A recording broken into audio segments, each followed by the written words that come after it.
ఒక్క నిమిషం ఉండమ్మా, పిల్లల్ని ఒకసారి ఎక్స్పర్ట్.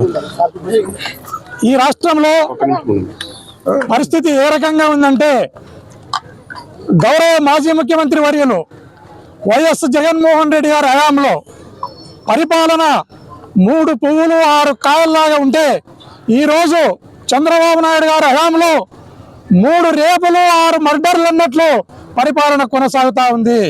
అయ్యా చంద్రబాబు నాయుడు, నీవు ఉద్యోగాలకు నోటిఫికేషన్ ఇవ్వమంటే మర్డర్లకు ఆర్డర్లు ఇస్తున్నావు, తస్మాత్ జాగ్రత్త. ఈరోజు కుర్వ వీరన్న అనే ఒక అమాయకుడు 6 మంది పిల్లలు కలిగిన ఒక చిన్న ఇలాంటి చిన్న పసికందులు 6 మంది పిల్లలున్న కుర్వ వీరన్నను అతి దారుణంగా నరికి ఆ తల్లి కడుపు కోతకు కడుపు కోతకు పిల్లల ఏడుపుకు మీరు నాశనం అయిపోతారని ఈ సందర్భంగా తెలియజేస్తున్నాను. దయచేసి ఇలాంటి హత్యలను ప్రోత్సహించకుండా చంద్రబాబు నాయుడు, దయచేసి మీరు ఇప్పటికైనా ఈ హత్యలకు పులి స్టాప్ పెట్టి మీరు సక్రమమైన పరిపాలనను చేయాలని సందర్భంగా తెలియజేస్తున్నాం. ఈ సందర్భంగా వైఎస్ఆర్ కార్యకర్తలకు కానీ, వైఎస్ఆర్ కాంగ్రెస్ పార్టీ లీడర్లకు కానీ నా మనవి, మనం సస్తూ పోతే వాళ్ళు చంపుకుంటూనే పోతారు.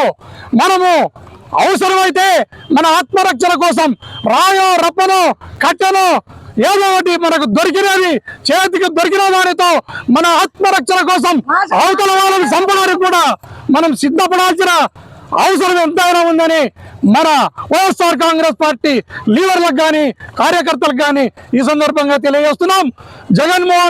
గౌరవ జగన్మోహన్ రెడ్డి గారు లండన్ నుంచి వచ్చిన తర్వాత ఈ కుటుంబాన్ని అంతా ఖచ్చితంగా ఎమ్మెల్యే ద్వారా తీసుకొని పోయి జగన్మోహన్ రెడ్డి గారి సమక్షంలో ఈ కుటుంబానికి న్యాయం జరిగే విధంగా ఒక హామీని కూడా ఇప్పిస్తామని ఈ సందర్భంగా తెలియజేస్తున్నాను. ఇలాంటి హత్యల పరంపర కొనసాగితే దీనికి ధీటుగా జవాబు చెప్పడానికి కూడా మేము సిద్ధంగా ఉన్నాం.